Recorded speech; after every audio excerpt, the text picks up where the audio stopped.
Risalah itu bentuk komunikasi antara hamba dan Allah Subhanahu wa ta'ala.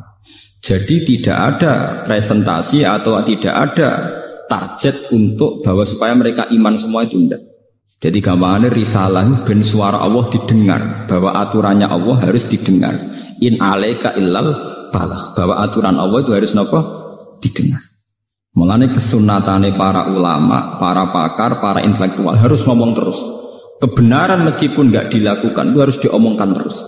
Sekali kebenaran didiamkan, entah itu atas nama liberalisasi atau demokrasi, maka Allah akan mencabut barokatul ardi dan pasti akan terjadi prahara besar, pasti terjadi kiamat. Dan itu na'udzubillah min syarri apa? Kebenaran itu harus diomongkan terus. Kita harus ngomong terus.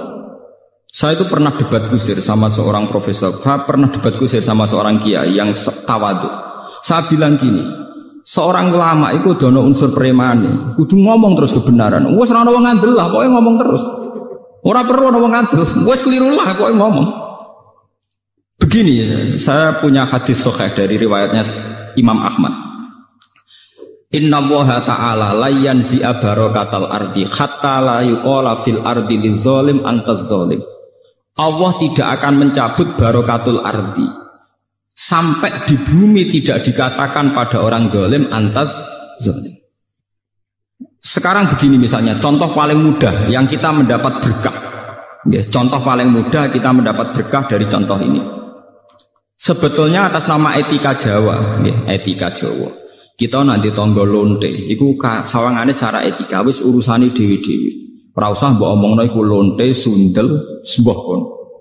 Tapi barokahnya kebenaran bahwa orang nakal harus kita katakan sundel lonte. Itu kelontean dan kesundelan akan tabu terus selama orang masih ngomong untuk lonte itu sundel, untuk orang BTS itu lonte atau sundel. Artinya apa?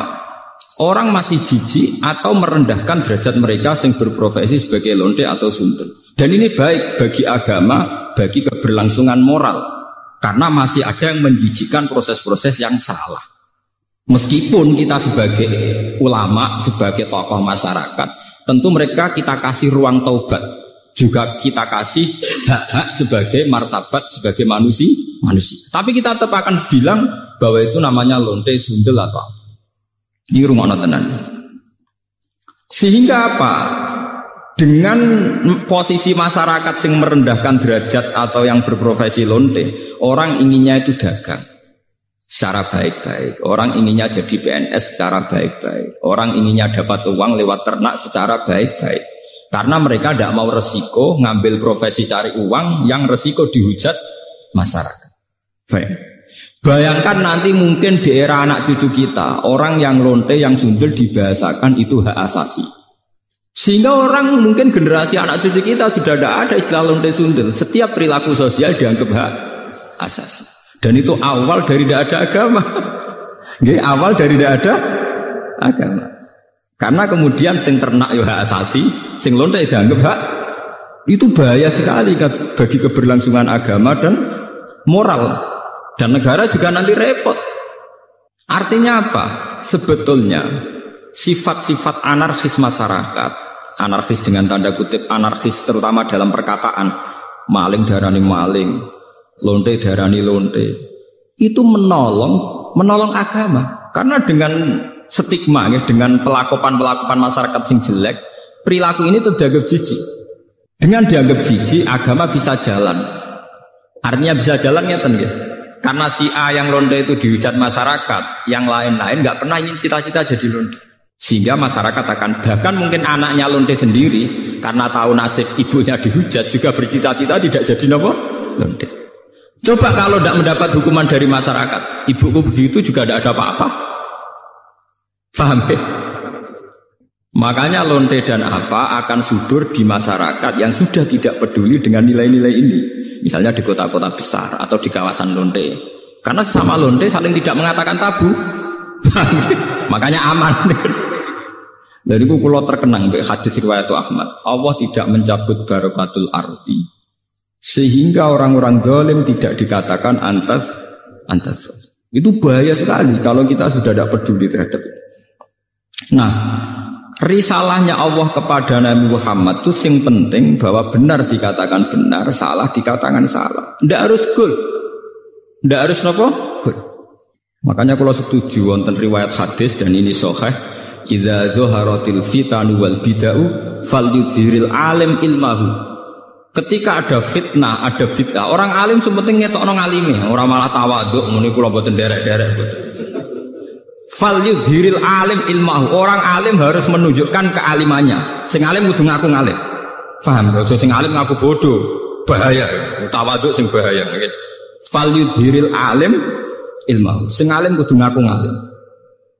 Kalau tidak, wa illa fa'alaihi la'natullahi wal malaikati wan nasi asma. Itu akan dekat laknat. Karena kalau kebenaran tidak diomongkan, maka nilai masyarakat pasti kacau. Pasti apa? Kacau. Misalnya begini, ini contoh dan peringatan sekaligus. Contoh dan peringatan. Wong-wong sing derek toreko, sing derek ngaji kula teng mriki, kudu tunjukno bahwa kita lebih bahagia. Haram ke melok toreko nek ijek kesak-kesik, ijek mesombat-sambat ra di dhuwit. Dosa gedhe. Elek-eleki toreko.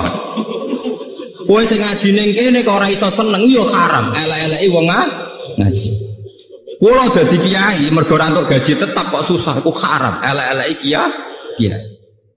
Kenapa saya mengatakan demikian? Begini masalahnya. Orang di kafe cari hiburan itu biar seneng. Orang main gitar di jalan-jalan biar asik. Kebenaran akan kalah saat pelaku kebenaran tidak pernah asik. Sementara pelaku kebatilan enjoy-enjoy saja. Akan menjadi trauma sosial itu. Nanti orang-orang seneng kebatilan, loh aku ning kafe enjoy, kowe melok toreko untuk apa? Harusnya kamu bisa jawab, aku yang untuk asik. Basiku mbek kowe basik kendi. Sebab itu orang-orang toreko, orang-orang soleh itu dididik ala bi zikrillah ya tatmainnul qulub. Kalau hati mereka bisa tenang pakai gitar, pakai hiburan, kenapa hati kita tidak tenang saat ingat Allah Subhanahu wa ta'ala? Maka susah itu bagian dari keharaman. Termasuk sesuatu sing dina'udzubillahi kanjeng Nabi. Setingkat kekafiran, kemusyrikan dan kemaksiatan. Termasuk susah juga haram. Haram. Nabi itu inna aktsara ma bihi ma yasta'idzu bihi Rasulullah Allahumma inni a'udzubika minal jubni wal kasali wal husni. Jadi susah termasuk tersangka. Sesuatu sing ista'adza minhu Rasulullah sallallahu alaihi wasallam. Ya Allah, saya minta dilindungi dari rasa takut, malas dan rasa gelisah. Susah kriminal. Piye wae santri mari gak menarik di mata masyarakat. Kiai juga profesi yang tidak menarik cara masyarakat. Masalahnya pelakunya kita gak enjoy. Kukur, gak jelas. Angger ketemu tamu PNS enak ngono jenengan gajine tetap. Kula mboten jelas. Kula mangani wak pitik beda ana manakipan kan siapa yang ingin berprofesi yang nasib percontohannya kayak itu kan. Lho kula nu termasuk kiai sing ora tau susah. Niku akeh sing gawok. Gus jenengan dadi kiai pewe tetep menang. Wis kula nu malah walian banyak guru-guru yang sowan saya padahal PNS. Gus kula pengen ayem kok jenengan. Padahal mereka digaji tetap lho PNS.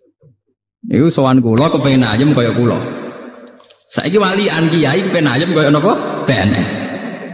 Enak jenengan Pak PNS gaji tetap. Nah kula niku mboten tetap ngenteni wong mati. Kalau kula ndek cerita, bapake niku mudin itu tukang rumah wong mati. Anake mondok teko. Angger teko tak pondok agak di dunia. Itu nggak menjaluk duit, ora ono wong mati.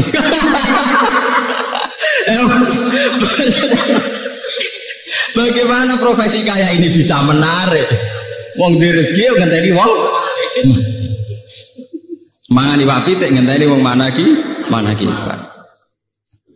Bagaimana profesi kayak ini bisa menarik? Wis ngono secara fisik ya klunak-klunuk kukar-kukur. Nak ana pegawai negeri jenengan ngoten enak apa untuk gaji tetap. Kula dadi kiai gajine gak tetap. Saya itu tidak pernah. Itu menurut saya itu haram besar, dosa. Kulon sering didolani guru SD, guru SMP, PNS. Resep urip ayam apa Pak? Jadi ayam, saya gampang jadi kiai ayam. Tapi kiai penghasilannya kan gak tetap. Dari sapa? Sing gak tetap penghasilan, harus gini pengiran tetap. Oh malah goblok kamu. Rezekimu ngenteni tiap bulan. Rezekiku gak tetep kok saking seringe gak tiap bulan. Aku kadang rezeki tiap dina. Windir. Berarti sampe nak sering di dhuwit. Malah goblok meneh daran rezeki mesti dhuwit malah goblok meneh. Rezeki ora mesti dhuwit, sehat ya rezeki, seneng ya rezeki. Oke malah dadi bodoh meneh daran rezeki mesti napa? Dhuwit. Iku penyempitan ilmiah. Anak wong intelek ciri utamane ora goblok kamu. Termasuk goblok darane rezeki mesti napa? Dhuwit. Berarti enak gak jadi kiai, enak banget. Jadi jelas. Eling lho nggih, termasuk susah iku ista'adza minhu Rasulullah. Inni a'udzubika minal jubni wal kasal wal hazan. Susah. Termasuk masalah utama umat Islam sekarang, kenapa tidak bisa kompetisi? Karena mental susahnya itu menghantui. Bagaimana orang bisa kompetisi amen-amen susah kukar-kukur? Tidak bisa. Orang bisa kompetisi itu kalau fresh, kalau dalam keadaan sigap, berlapang dada. Nabi ku iso hebat, itu termasuk rumusnya sito. Alam nasroh lakanapa sadrak, karena berhati lapang. Sementara problemnya wong soleh teng Indonesia, angger wong soleh ku identik mbek glunak-glunuk, kukar-kukur, sumpek. Dan itu dirasa tidak dosa. Mergo nyongkone dosa mu zina mateni wong dan sebenarnya itu bagian dari dosa. Salah. Saya punya banyak ayat tentang ini. Misalnya ngeten. Qul bi fadlillahi wa bi rahmatihi fa bidzalika falyafrahu. Huwa khairum mimma yajma. Wong Islam kudu yakin nek wis dikai fadhole Allah rahmati Allah kudu seneng. Wong nek wis iso seneng luwih hebat timbang liyane. Tapi kita seneng masalah, mergo dibunuh oleh tomak kita. Saya seneng dadi kiai nak santrine akeh undangane akeh. Seneng kok repot. Ngenteni santri akeh ya nak ora. Ngenteni undangan akeh ya nak ora. Nak cara hikam mulai ngajari gampang. In aratta antas ta'izza bi izin la yafna ya fala tasta'izza bi izin sing yafna. Kalau kamu ingin punya harkat yang tinggi dengan derajat yang tidak pernah lapuk, tidak pernah hilang, maka kamu jangan merasa terhormat oleh sesuatu yang mudah hilang. Misalnya kados kula wonten kiai, nganti saiki nggih pengaruh. Tapi kula mboten bodoh, kula ora ngarah seneng perkara sing ngaji akeh, seneng mbek sampean-sampean ora jelas-jelas mboten ngarah. Karena ini sesuatu yang bisa hilang. Bisa napa? Saya ngaji di sini seneng karena saya melaksanakan perintah Allah. Perintahnya Allah pada ulama disuruh ngajar. Saya ngajar berarti sedang dalam posisi perintah Allah. Dan saya pasti senang karena dalam bingkai perintah Allah Subhanahu wa taala. Titik. Dan itu senang yang abadi. Sehingga yang ngaji 10 ya saya enjoy, yang ngaji 5 ya enjoy, 2 ya enjoy. Karena sama-sama dalam bingkai perintahnya Allah Subhanahu wa ta'ala. Sehingga kesenangan saya akan abadi. Jika kamu ingin luhur dengan sesuatu yang tidak hilang, maka jangan luhur dengan sesuatu yang bisa hilang. Misalnya bergantung senangnya manusia, bergantung rezeki, bergantung uang. Itu sesuatu yang mudah apa? Hilang. Kalau nanti tangletik. Nah, misalnya jenengan terus jatuh, orang sing seneng jenengan, orang sing hormat be jenengan. Jatuh kuning, dia atau jatuh paling banter wong ra seneng. Gampang toh. Nek jadi murid yo ngak ngibadahe mulang, nek dadi murid ibadahe sabar gampang toh. Allah ora kurangan stok cara ibadah. Kena di dhuwit ngamalem yo infak, nek gak di dhuwit ngamalem sabar gampang. Artinya saat kita mulang yo fi amrillah dalam perintah Allah. Saat kita karena ada alim juga tidak punya pengaruh, sabar ya dalam perintah Allah. Ojo sampai kowe kriminal terus.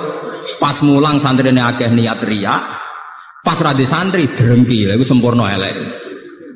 Pas mulang ora bener niat riya, pas dhewean jebule drengki, elek-elek wong. Nah, kalau orang sudah punya mental demikian, itu benar-benar ma anzalna alaikal qur'ana napa litasqa. Bahwa resep Al-Quran Al-Karim itu tidak resep sing membahayakan, tidak resep yang membawa cilaka. Saya itu pernah di seminar ditanya, Pak, bagaimana Anda bilang kalau konsep Quran tidak membawa celaka, sementara di antara konsep Quran itu jihad. Jihad itu perang, perang itu membawa kematian. Kalau dalam bahasa militer, orang itu kalau tidak perang itu sama dengan membunuh satu keluarga. Tapi kalau perang yang mati itu hanya satu. Begini misalnya, ketika Nabi di Madinah punya kekuatan, taruh saja yang pernah nyata itu 300 orang. Wong kafir 700 wong misalnya dalam perang Uhud napa Khandaq misalnya. Umpama Nabi ditantang Abu Jahal CS kok gak wani. Itu artinya apa? Nabi mateni wong sak Madinah. Karena kampungnya pasti di bumi hanguskan, yang dibunuh itu perempuan, laki-laki dan anak. Tapi Nabi ketika maju perang paling sing mati mau 70 selawe, kowe ora mesti. Mboten apa? Mesti. Jadi konsep perang adalah konsep penyelamatan. Justru dengan perang itu yang selamat lebih banyak. Kowe wong pinter oleh mikir dangkal. Saat pengusiran Belanda, pengusiran Jepang dari bumi pertiwi Indonesia, sing mati hanya para pahlawan. Umpama pas iku pahlawan kita tidak perang, mungkin sampai sekarang kita jadi anak turune Belanda, jadi budak sampai saiki. Barokah perang, sing mati hanya para pahlawan. Mungkin di bumi hanguskan. Jadi semua konsep Quran itu tidak ada yang bawa cilaka, itu tidak ada. Sebab itu di Quran yang tafsir yang masih orisinil itu wala tulqu bi aidikum ilat tahluka bitarkil jihad. Tafsir-tafsir yang masih orisinil, jangan jatuhkan kamu, jangan menjatuhkan diri kamu pada kerusakan bitarkil jihad. Menurut survei di Bantul Jogja saja di kota-kota Indonesia, togel itu semalam itu kisaran uangnya 2 miliar. Sementara bisnis tasbih itu 10 tahun orang ngarah ngasih lebih 10 miliar. Artinya apa? Kalau sudah ada tidak moral agama, global ini. Artinya apa? Kalau sudah tidak ada moral agama, maka pakar-pakar ekonomi akan melirik prospeknya perdagangan wanita, dugem dan prostitusi karena jelas-jelas menghasilkan uang. Tapi karena masih ada moral, tentu ini tidak bisa dilirik karena masih dianggap kriminal. Ngoten. Uang sepakat ya, bisnis tasbih kondom mesti prospek kondom. Wong ya sepakat. Misalnya minyak itu kesunatan Rasulullah. Saya bisnis minyak bir itu prospek napa? Paham ya? Artinya begini ya. Bahwa jalan-jalan pintas ini tidak ditempuh oleh negara kita karena kita masih negara yang apa religius. Kalau mau jalan pintas Indonesia bisa ngalahkan Hong Kong. Coba sekarang misalnya Bali dijadikan kayak Hong Kong. Batam dijadikan kayak Nevada atau Las Vegas. Selesai. Bisnis kayak gitu tuh cepat sekali. Coba, sampean pikir. Makanya saya hanya minta, kalau mereka berkompetisi dalam politik ya yang serius, tapi yang baik. Saya adil ngomong ini, karena saya tidak politik. Tapi saya dukung teman-teman saya itu asal waras, otaknya waras, terus hatinya gini apa? Waras. Ojo malah bareng mewakili partai Islam di sini tertangkap selingkuh, malah perkara, malah jadi perkara. Tapi yang jelas kita harus terima kasih sama kompetitor, sama pelaku-pelaku politik. Karena ini menjaga nilai apa? Makanya kita terima kasih sama ketika kerja sama Pak Karno, Pak Nasir, Kiai Maskur, Kiai Wahid Hasim, dan sinten Mas Agus Mansur dan sebagainya tokoh-tokoh besar. Dulu itu termasuk sila ketiga, sehingga keadilan yang beradab. Indonesia itu ketuhanan yang Maha Esa, terus termasuk bangsa sehingga beradab. Beradab ini penting. Sebenarnya saat itu sudah ada, misalnya rumus-rumus ekonomi negara sosialis, sama rata sama rasa. Negara-negara yang anti nilai agama akan menjual apa saja. Sampeyan tak ceritani, Indonesia kok cepat sugih ku piye? Batik ning gone Solo ning Yogya cek mikir najis bareng. Kesuwen sugih. Mergawe kok ana mikir najis, ana mikir muladzah mutawassit. Sementara Cina bekas kondomnya dadi aksesoris. Kondom kontaineran. Mlebu ning pabrik dadi napa? Aksesoris sing ora ana najis. Indonesia kok ora boros piye? Misale celana dalam bar dinggo wis mlebu limbah, digone jare najis mbok jiji. Cara Cina ora ana jiji najis. Bekas kondom meneh ada celana dalam kondom karuan kondom. Niku limbahe dadi aksesoris perempuan. Nah, kalau kita kan sering banyak ada limbah. Angger nganggep jiji utawa najis kan enggak dipakai lah lagi. Sementara mereka enak saja. Mulane wonten kanca kula sing kurang ajar, kowe roh Gus bab wong barat cepet sugih, wong Islam cepet marah. Wong Islam kok esok Gus lha piye? Nganggo klambi kok jubah sarung gak kakean. Wong barat klambi mau cukup katokan cekak irit. Dagap wong barat itu luwih fashion Gus. Mulane cepet apa? Sugih. Wong Islam boros. Sarongan klambenan jek jubah, kadang rangkep-rangkep jek serbanan iku ngentekno donya. Cangkem wae. Sajane ora ngono cara berpikir. Wong Islam sugih-sugih. Mergo wong barat gak tau nganggo klambi sing wis dadi. Jadi cara cangkem sing elek, nak wong katokan cekak tok mbek kaosan porat itu dadi klambi rung dadi kok dienggo. Mergo cara wong Islam iku lagi ketokan pertama. Dalam teori wong Islam klambi lagi ngono jenenge ketokan apa? Pertama, orang dadi. Cara mereka wis klambi napa? Dadi. Paham ya? Kalau kamu sudah bisa berpikir kayak saya, sudah berpikir kayak Quran, itu benar-benar ma'anzalna alikal Qur'anan apa? Litasqa. Bahwa konsep Quran, resep Quran itu tidak membawa celaka, bahkan membawa kesejahteraan di dunia apa? Wal akhirah. Nah, masalahnya kita sebagai pelaku muslim, sebagai kiai, sebagai ulama, sebagai tokoh Islam, banyak sesuatu yang dilarang Islam tapi menjadi mental kita. Kayak susah. Itu barang haram ra ketara. Tapi pembunuhan sejati itu pembunuh sejati susah. Berapa potensi manusia yang dibunuh oleh sifat galau, sifat napa susah. Mana Kanjeng Nabi sampai a'udzubika. Sebagian riwayat itu inna aktsaroma. Sungguh Nabi sangat sering sekali isti'adzah, minta bau reksa, minta perlindungan dari sifat napa susah. Susah itu pembunuh sejati. Ya, sementara ning Jawa walian wong soleh ciri utamane gampang susah. Bahaya. Akhirnya sing wong dolim duwe prestasi, sing wong soleh gak duwe prestasi. Maka tidak berlaku fastabiqul napa khairat. Dan ini termasuk kriminal.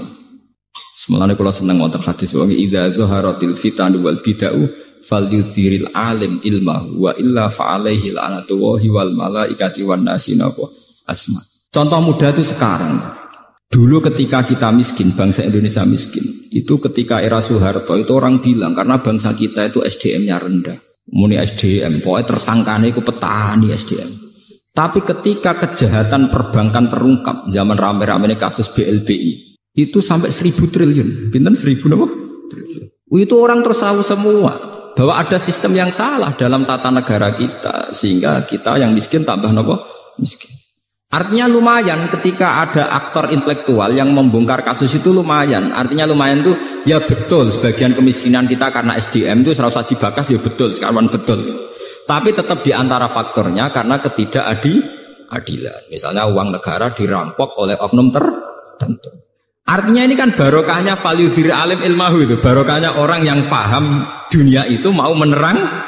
Kan kalau enggak ya kita akan tersangka terus itu. Dikira kita miskin itu karena salah kita tok. Bukan salah kelola. Ngoten, paham ya? Tetap barokah. Misalnya sampean susah terus. Kula sebagai ulama sering ngomong, wong nak tawakal lu ayem. Ngomong ngono terus, wong ngandel ora pokoke kula ngomong terus, wong nak tawakal lu ayem seneng. Kono wong susah terus, nggih kula karek ngekek resep, salam gak tawakal bar lumayan loh. Karena ada kaidahnya, berarti yang susah tidak melakukan sifat napa? Tawakal. Misalnya kula sebagai ulama akan ngomong terus, sedekah itu penting. Nah, tapi golek duit angel dikekno wong gak iman, terus ulama marahi. Yang kamu kasihkan orang itu yang abadi, karena nanti kamu panen di akhirat. Nggih, kamu panen apa? Di akhirat. Justru yang kamu pakai pribadi itu rawan tidak abadi karena kadang nuruti nafsu. Sehingga kita mulai punya tradisi sing dikekno wong iku sing abadi. Ya kita akan ngomong gitu terus. Jangan sampai rumus sedekah ini kalah dengan rumus golek duwe angel kok diajar kon ngekeki wong. Karena yang ngomong gini tuh ngomong terus, wong medhit tuh ngomong terus. Lah jangan-jangan ulama kalah, ulamanya juga harus ngomong sing mbok kekno wong dadi sangum ning akhirat. Jangan sampai sing medhit kampanye golek dhuwit angel-angel dikekno wong meracuni ulama, sementara ulama ra iso mempengaruhi pikirane wong medhit. Iku ulama kualik gitu, ya paham? Mestine ulama sing mengaruhi wong awam, ora kok wong awam mengaruhi ulama. Itu pentingnya fastabiqul napa? Khairan. Itu juga butuh kompetisi. Dan butuh kontinu, artinya ya kudu ngomong terus. Falyudhri alim napa ilmu. Kula nu seneng Gus Dur itu bukan karena saya kultus boten. Saya itu dalam banyak hal ya tidak cocok dengan Gus Dur. Tapi kula cocoknya mergo ngomong terus. Coba berapa ratus wacana yang karena digulirkan Gus Dur wong bakas. Nah jare bakas ora kudu cocok. Tapi barokah dibakas tetap dadekno intelek. Mulane kula semua ulama itu kudu ngomong Kowe keliru lah, pokoke dadi intelek. Ya barokah dibakas kan? Barokah napa? Dibakas. Mulane diarani ana bahsul masail. Masalah itu kalau dibakas tetep diarani intelek. Senajan to ora tau ana solusine. Artine sing penting niki balik teng pentinge ulama omong. Lah gunane yo ngomong niku. Ya akhirnya tetep ora putus tapi kan lumayan. Ana proses intelektual, ana proses transfer informasi, ana proses pendidikan. Ngomong yo penting. Tapi yang bermutu lho, mau kan value diril alim ora jahil lho. Anak jahil ngomong malah ngacokno masalah yo. Ngalim yo ngalim yo ngalim. Dulu tuh orang enggak tahu yang namanya intelijen itu apa, konspirasi itu apa. Gara-gara dibokas ya akhirnya uang roh. Coba berapa ilmu yang karena didiskusikan di TV karena ada dialog orang tetap menjadi intelek. Tetap mau nak hikmah, tetap mau apa? Hikmah. Dan itu tradisinya Quran hadis. Sesuatu itu didiskusikan, diulang-ulang. Bahkan Quran piyambak beberapa kali satu ayat sampai fabi ayyi ala'i rabbikum apa? Diganti-ganti diulang. Kan kalau seneng Gus Dur ora kok perkara mesti bener gitu. Nggih seneng ngomong nih. Nek ora ngomong bahaya. Karena itu tadi bagian dari memantik diskusi. Memicu napa? Diskusi. Sampeyan ndak harus setuju. Misalnya beliau dukung Ahmadiyah ora kudu setuju. Sampeyan anti napa? Ahmadiyah. Tapi cara bahasa Gus Dur dalam istilah hukum hak asasi manusia ini selera dukung Ahmadiyah, dukung hak asasi manusia repot ora sambung dah. Cek sambung cek ora sambung pokoke dibagas-bagas dadi roh. Akhirnya Kiai NU tahu, oh Ahmadiyah ku ono to jebule. Ke sak urip-uripe dekne Kiai RT ra tahu krungu makhluk jenenge Ahmadiyah. Bareng krungu langsung anti. Bareng anti, lho bah kok jenengan anti. Wah Ahmadiyah pokoke sesat ngene-ngene. Lah wonten napa? Ono jarene TV ono. Ada dene dhewe ra tau roh. Ya barokah diskusi. Makanya kalau nyuwun jamaah teng mriki napa sinten mawon. Orang itu harus jangan merasa pinter sendiri, harus mau berwacana, berdiskusi. Mojo sinau dhewe ning kamar bebeh kitabe kuno baleni kuno terus rasa paling bener mergo sakral. Pemenen lampune ublek terus kok sakral dhewe. Kadang kita itu kultus itu karena fisik. Digale dukun ning desa ngisor pring, rata wadus sawangane muandi. Tapi nek wis ning gone lobi hotel muacak nggawa HP, sawangane wis gak mandi. Lha iku jenenge wong ku kena justifikasi, kena napa? Iku ngoten niku. Manusa pancen ngoten niku. Seakan-akan diskusi modern itu pasti sekuler, yang salah pasti benar, ndak bisa begitu. Bapak dukun ngisor kali, ngisor wit, golekane wangel, mobil ra iso, sepeda motor gak iso. Wonge ra tau wadus, wa tak watu. Sanjen sawangane mandi tenan. Jajal kowe ning dukun, HP-ne wis 3G, omahe rumpesik, sawangane kan rapati napa? Mandi. Padahal iso wae kowe mandi timbang sing ning ngisor napa? Kali. Nah, tapi manusia itu mudah terjugesti. Wong salaf sing pegaweane ning omah, balene kuno sinau kitab-kitab kuno. Sawangane mesti wong bener. Sementara sing modern itu gawe organisasi nyelametno umat, sawangane wong mlete. Tapi sawae cara Allah bener sing itu, mergo sing itu elek-elek sing ngurmati umat Kanjeng Nabi. Sing ning omah terus egois ngurusi awake dhewe. Paham ya? Cek barokah sing itu. Ijek ngurusi wong akeh. Khairun nas anfa'uhum linnas. Sing tengok-tengok ning omah kok ngurusi awake dhewe. Paham ya?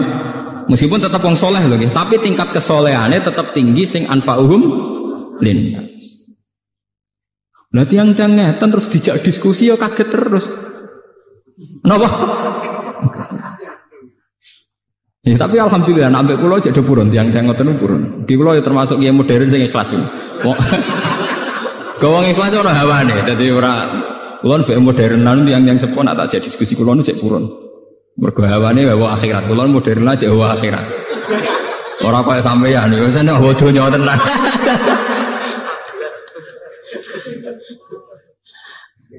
Mun kula baleni malih.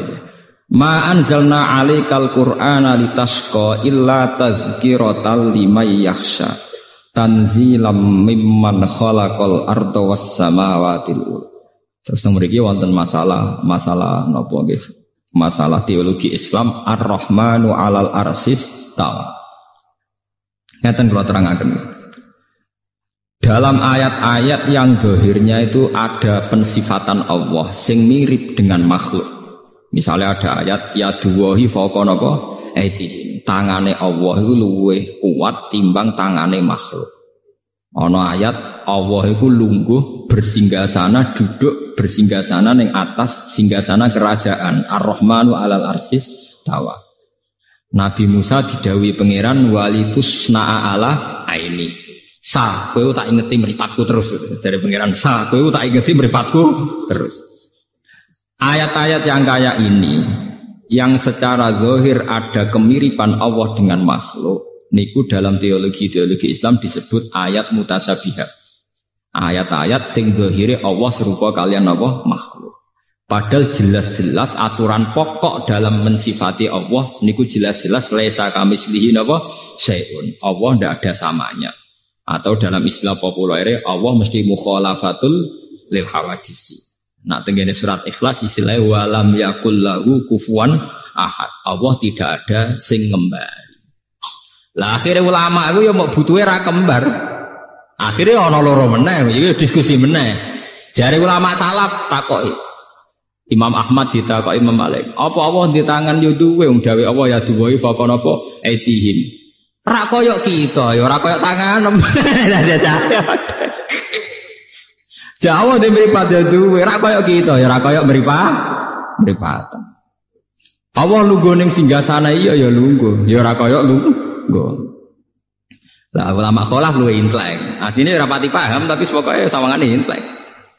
Jadi ya duwai fauqa aitihim kinayatun anil qudrah was sultanah. Maksudnya ku ora tangan tapi kekuasaan. Iku bahasa persemon, kinayah mbok majas cara Jawa. Jadi maknane tangane Allah, maknane kekuasaane Allah. Paham nggih? Lah nek sakniki wonten ayat Allah duduk di singgasana kerajaan, maknane bertahta. Tunggale misalnya raja baru diangkat kan dikatakan raja bertahta, duduk di atas singgasana. Padahal pas dibenem mbek ngadeg loh. Raja itu saat dinobatkan jadi raja mbek lungguh ta mbek ngadeg. Tapi istilahnya duduk di atas singgasana. Maknane bertahta. Iku jenenge takwil. Nggih, jenenge napa? Takwil. Lah nek Allah disebut Allah kagungan meripat, maknane kagungan penglihatan. Meskipun tidak meripat sing lahu hadaqatun sing kados kita duwe teleng, duwe retina, duwe bola mata dan sebagainya. Intinya dua ulama ini sepakat pokoknya tetap harus mukhalafatul hawadisi, bahwa Allah itu tidak kayak kita. Nggih. Tapi masalahnya Allah siambak kalian manusia saat menjelaskan hukum manusia. Niku pasti pakai perangkat media yang dipahami manusia. Misalnya ngeten. Mata itu bisa melihat sesuatu kalau benda yang dilihat itu memancarkan sinar. Sama takokno pakar-pakar optik. Yang punya sinar itu bukan matanya, tapi benda yang dilihat. Gitu gini pacar-pacar. Sebab itu gambarannya Nabi Musa roh pangeran itu muncul sebuah nur cahaya. Kalau orang-orang optiker, orang-orang ahli pakar mata itu nggak janggal karena benda bisa dilihat itu kalau memunculkan apa? Sinar atau cahaya. Tapi malah santri-santri sing klunak-klunuk wong Islam sing ortodok malah bahaya. Berarti Allah rupa nur. Nur sinar harus padane kaya listrik kaya lampu. Malah keliru. Dalam teori-teori penglihatan, nggih, wong-wong optik darani sesuatu yang dilihat bisa dilihat itu karena ada unsur apa? Cahaya. Makanya maknani cahaya jangan makna lugu koyok Allah merupakan koyok lampu koyok apa mbok. Tapi piye wae critane Nabi Musa sing ngeten iki dimanfaatno iblis. Iblis itu ngendikane Syekh Abdul Qadir niku nate ngaku teng ngarepe Syekh Abdul Qadir beberapa wali niku digagalkan kewaliannya oleh iblis. Mergo iblis beda-beda dadi nur koyok ning gambarane pertemuane mbek Nabi napa Musa. Nggih, koyok pertemuane kalian sinten? Nabi Musa. Akhirnya iblis sing ngaku pangeran itu dianggap pangeran tenan. Terus para wali-wali sing junior iki, wali latihan niku gagal dadi wali mergo saiki nyembah sinten iblis. Dan itu hanya bisa dibatalkan luwih fahamnya ulama. Mestinya saat melihat begitu kita harus yakin laisa kamislihi napa syai'un. Oh dasar iblis gak ngarah Allah raine kaya kowe mestine kudu dipisah. Wah, paham ya? Makanya banyak cerita-cerita di kitab-kitab itu dan ini orisinal menurut saya cerita-cerita ini. Turune wong alim iku luweh ibadah timbang ibadahe wong bodho. Maksudnya bukan masalah turu ibadah kok apik turu mboten. Ada pola ibadah yang salah, nggih. Ada pola ibadah yang salah. Misalnya begini ya, contoh yang paling nyata. Wong bodho niku kadang ora roh dur, pepe seneng salat, wah meneng masjid salat. Tapi sekali mlebu omah, "Dek, sarapanku wis mateng. Endi gedang gorengku, Mang?" Niku kula ngaji teng Yogya tak bulan baleni. Sehingga kenangannya anak istri itu bapak nak teko iku mangan. Cah cilik roe kenangane sampean, pokoke anggere bapak teko iku mangan, bariku glegeken, bariku rokok. Padahal wong soleh tenan, makne masjid ya qobliyah, ba'diyah apa ae dilakoni.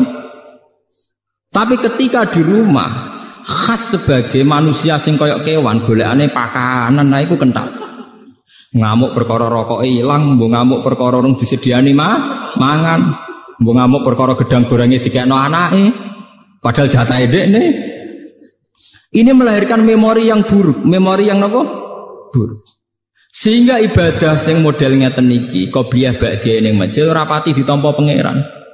Mergo ibadahe wong bodho. Niku sampai Nabi nate duka. Ada seorang sahabat soleh meneng masjid salat. Nabi cara ngingatkan sambil duka. La taj'alu buyutakum kuburan. Omahmu iku mbok dadekno kuburan. Coba kalau begini, makanya sholat yang sunat di masjid itu sebetulnya hanya tahiyat masjid dan fardu. Nggih, kabeh ulama ijma' sholat yang sunat di masjid itu hanya tahiyat masjid dan apa? Fardu, ma'al jamaah. Kalau lainnya itu sebaiknya di rumah. Bahkan sholat sunat di rumah itu lebih afdal beberapa kali dibanding sholat sunat di masjid. Ini riwayat sahihah dari disepakati semua ulama. Logikanya sederhana. Kula nu ngrasakno tenan. Anak-anak kula mulai cilik nggih senenge Quran karena dia taunya kalau habis maghrib bapak pasti baca Quran, ibu baca Quran. Ya sudah, kenangannya hanya itu. Kenangannya kalau saya habis pergi misalnya mesti wudu. Ya tidak tahu alasannya, pokoknya tahu itu. Saya itu belum pernah datang terus tanya makanan. Angger teko nggih wudu terus santai. Bar 5 menit lagi takok nak lesu nggih golek mangan. Jangan sampai memori anak kita, istri kita nyambut kita pertama pikirannya napa? Pakan. Sehingga kadang anak wong saleh iku watake kepaduan. Mergo roh bapake angger teko ya pakanan. Engko ngamuk ya perkara pakanane ilang. Bagaimana Anda bisa mendidik anak dengan suasana pakanan? Cara Quran yakuluna kama takulul an'am. Itu tidak bisa begitu. Lah omah sing koyok ngono iku Nabi istilahno ekstrim, iku jenenge omah kuburan. Istilah Nabi la taj'alu buyutakum kuburan. Kowe padha karo ndadekno kuburan ning omah. Lho Nabi niku kula niku masih urip modern. Artinya modern misalnya jagane sesuk kula nggih gadah sakniki. Itu sudah modern. Tapi kula tetap tawakal. Artinya ngeten. Kan beda nggih. Nggih niki rungokno tenan. Misalnya saya tanya istri saya, "Dek, sesuk masak apa?" Artinya memori makanan itu dimulai tanya jam 8 malam. "Dek, sesuk sarapan apa?" Malam itu sudah ada memori. Akhirnya bojoku mikir, "Sesuk masak apa ya? Sop apa pecel apa sambel?" Berarti bengi iku serapati eling pangeran. Mergo mikir nentokno senengane bojone. Wesuk tangi turu memulai piye carane gawe pecel. Itu kriminal. Nah, ulama ngoten napa? Kriminal. Coba bandingkan misalnya begini, saya sebagai manusia kadang kepengen sesuk pengen mangan pecel, tapi tak empet. Wes pokoke bengi iku wiridan utawa sinau. Pas mulai jam belanja saya baru bilang, "Dek, apike masak pecel." Itu ada waktu 12 jam di mana saya punya ruang yang bebas mikir agama, mikir ilmu. Bojoku ya di ruang bebas tahajud, mikir ibadah. Karena enggak perlu dicekoki sesuk masak apa. Bedanya sangat beda. Paham ya? Karena salah memulai itu ya salah. Mulane ketika ada Nabi, fa innakum fi sholatin man tazartumus sholat. Kowe iku ya wis salat nak ngenteni salat. Misalnya begini. Jam 11, kowe wis ketok adus. Anak mesti kenangane, bapak ngger jam 11 adus persiapan ning masjid. Berarti satu rumah iku wis sepakat. Bapak ora ngarah mangan, ngger adus mesti persiapan ning masjid. Ora ngarah mangan. Bojo ora perlu nabrak goreng tempe, goreng gerah. Meski ribet, paham ya? Loh ini penting, kadang kita wis melarat ribet. Kowe wis melarat, wis terkenal teko-teko takok pakanan. Wong duwene gereh mbek lengko kletik entek. Wah akhirnya bojom kan ribet. Lho wong melarat malah repot. Goreng tukul ngose. Engko barang apa nyumet koreke rusak. Paham ya? Lho wis ngerti nak mangane ndek ning ribetno bojo kok teko-teko takok napa? Mangan iku ora memperkeruh masalah to. Coba kalau dari awal sampai tradisi Islami, karena Rasulullah idza qadima min safarin bada habis salat. Bojomu kan tenang. Gerah ya rontok entek, minyak goreng yang rontok entek, tapi tenang ya, bojoku teko mesti salat sik. Engko ora ngawur arung mangan, wong bar salat itu setane ilang, rapati kereng. Setane rapati kereng. Artinya bener-bener ma anzalna alaikal Qur'an apa litasqa. Sing mari kowe tasqa mergo ora tau konsep Qur'an. Kira mentakok pakanan. Wah, akhirnya kayu nentek, bojone nyebal-nyebul kompor barbar. Tetep ra mateng-mateng omak. Bareng diamuk sesuk bojone nglawan. Kon masak ngono suwi, ora suwi piye Mas? Duwe ra duwe gara-gara kowe. Wah, akhirnya malah parah. Luwih parah meneh kan. Menggugat aslul masalah. Coba kalau sampeyan terkenal ning arepe bojo manamu. Itu harus dilatih. Saya sendiri juga hingga detik ini melatih. Ibu bojo kula nu paling tenan, mboten. Dadi kamane nyedakno mangan kula kok keliru, wis yakin gak ngarah bojoku ngamuk urusan pakanan. Wis pede pol, guys. Kula lah tak jaga betul. Makanya kula tapi kula wong modern dadi tak elmoni. Kecewa mangan ning omah ya marung kok.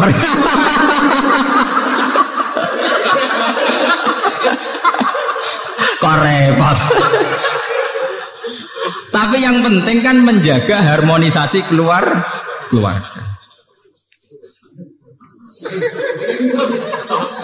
Nggak artinya nggak apa-apa loh. Ilmu modern dipakai sarana untuk kebaikan bersama.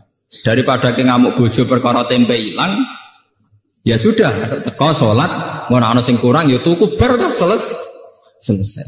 Toh kowe tuku ning warung ya bagian ibadah. Wong duwe warung ya niate kerja. Kowe nyenengno wong kerja. Allah yang seneng. Mbah kula nu senengane marung, bapak kula senengane marung. Nanti kula tangklepi. Cara ulama itu kan marung kadang pantangan. Tapi nak bapak kula, mbah kula termasuk guru kula wis seneng marung, tak takoki. Wong gawe warung iku apik-apike wong. Artinya ndekne melawan cara mendapat rezeki secara jalan pintas. Mulane Kanjeng Nabi itu menghormati betul wong kerja. Ketika Nabi ditanya ibadah terbaik itu apa? Jawab Nabi amalur rajul biyadihi. Orang bikin warung itu artinya melawan mencari rezeki lewat prostitusi. Orang bikin toko itu artinya melawan mencari rezeki lewat maling dan lewat jalan pintas. Maka proses-proses perdagangan ini menurut Islam semuanya dianggap ibadah. Karena sama saja melawan bentuk nyari rezeki lewat jalan pintas. Tapi kita kadang sebagai kiai ku bodoh, nganggep wong di warung kedunya. Wong di toko gede napa kedunya. Cek seneng ya monis wong liya gitu. Nunggu tenang, Nabi piyambak itu memberi apresiasi penghormatan yang tinggi. Nabi ketika ditanya ibadah terbaik itu apa? Amalur rajul biyadi.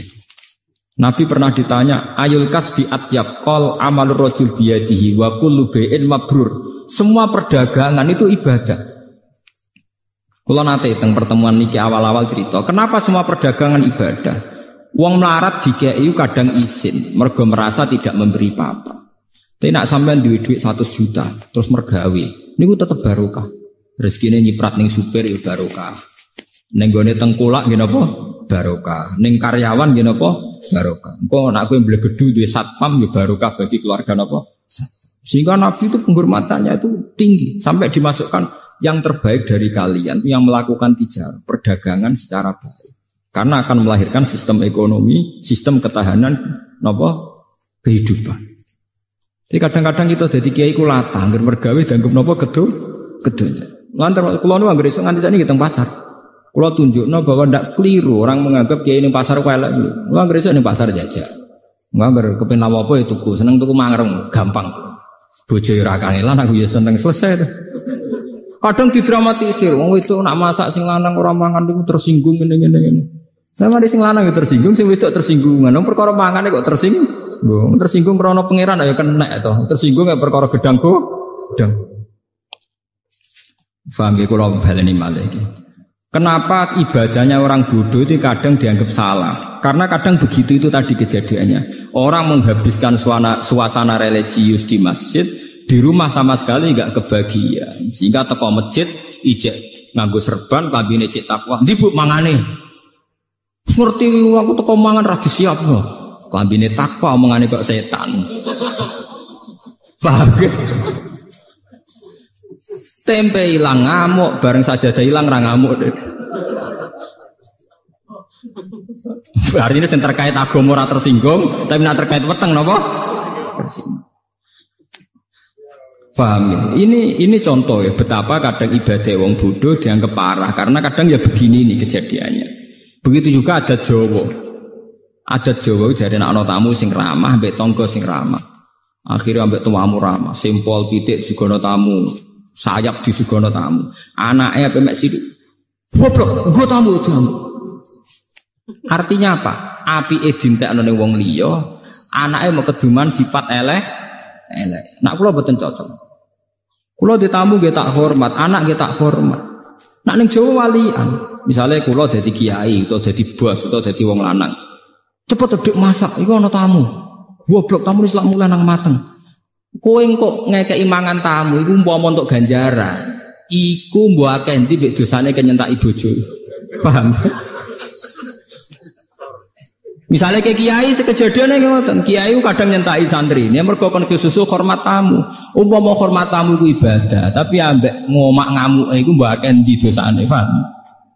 Lah ini namanya kebaikan sing dientek-entekno. Ambek tamu alus tok. Gamane tamu untuk ndoket tok.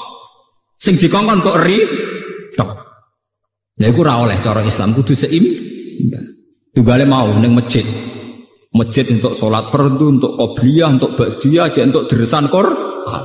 Bareng tok omah, bakasane gedang goreng, njuk kopi, njuk teh. Dadi omahe tersinggung. Cara tanah sing ning omah napa dadi ya cah bareng amen bakas gedang goreng wek. Makanya Nabi dawuh kesunatane sholat iku gonta-ganti nggon. Ngendikane Nabi, perbanyaklah tempat-tempat sujud. Dengan demikian saksi kamu nanti di akhirat banyak. Sehingga kalau kamu sujud di masjid, masjid bersaksi kalau kamu bersujud. Nanti di rumah, ruang tamu sujud, ruang tamu kamu ya bersaksi bahwa saya pernah dipakai sujud. Di kamar kamu juga sujud, kamar kamu bersaksi bahwa saya pernah dipakai sujud. Nah ini pentingnya ngawang alim. Maksudnya ini kalau cerita, kenapa kadang ibadah yang bodoh dianggap salah. Orang kok salah ibadah boten, kadang ora roh dur, paham ya ora roh napa? Dur. Boten nak ibadahnya gak apa ibadah. Tapi akibat dari salah kaprah ini melahirkan tradisi sing jomplang. Hormat tamu berlebihan ning jero sentak-sentak. Nang masjid religius kok malaikat sekali tok omah koyo setan. Nah itu yang dianteni Nabi itu enggak boleh. Sampai Nabi ngislano la taj'alu buyutakum napa kuburan. Omam iku aja dadekno napa kuburan. Nah, kalau kita sudah bisa begitu pasti ma anzalna alikal Qur'ana napa litas. Lan sakniki dilatih nggih. Dilatih nggih. Kula pun ngelatih pada diri saya. Misalnya sampean pengen masak sesuk apa, jangan bicarakan malam ini, nunggu sampai besok. Itu Nabi dekat. Nabi yang luar biasa. Mulane kalau percaya tenan Nabi Muhammad Nabi, percaya tenan. Detail. Lho Nabi nu mboten nate tangkret sesuk ana sarapan ta ora. Sehingga sampai menjadi hukum fikih, poso sunat itu ora perlu niat dinepno. Nggih, poso sunat itu ora perlu nginepno napa? Niat. Kejadiannya sederhana. Logikanya gampang. Dalile niku kanjeng Nabi anggere esuk lagi takok. Cara mriki nggih 6:30, wektu duha 6:30. Sah. Ana sarapan. Mboten enten ya Rasulullah. Jare Nabi ya enak jan. Idzan asumu. Nek ora ono sing tak pangan ya tak poso sah. Sampai dadi hukum nak poso sunat ora perlu ni. Itu tidak mungkin terjadi pada sampean karena Bu Bakas mulai maghrib sesuk ana sarapan ora wis roh. Ngoten to. Artinya kesimpulan dari cerita itu betapa Nabi tidak bakas di malam harinya. Andai kan dibakar kan sudah tahu, paham ya? Ngoten. Kejadian itu orang arah terulang kagak sampean. Mesti serah deh. Kere tau ora sesuk serah. Tapi resikonya itu tinggi loh. Kalau sampean ngerti ora di dhuwit sesuk roe bengi iku bingungnya mulai lebih bengi. Lah nek roh kan mulai esuk lagi bingung. Kan lebih singkat, bingungnya lebih apa? Singkat. Jadi ajarannya Nabi itu yang membahagiakan, mempersingkat kebingungan. Loh, ini terapi tenan lho. Kalau ngaji tak lihat jagongan, ini terapi tapi tak warai. Ini terapi. Lho kalau nu dadi kiai aja perkara ning ngoten. Dadi tak elmoni. Assalamualaikum warahmatullahi wabarakatuh.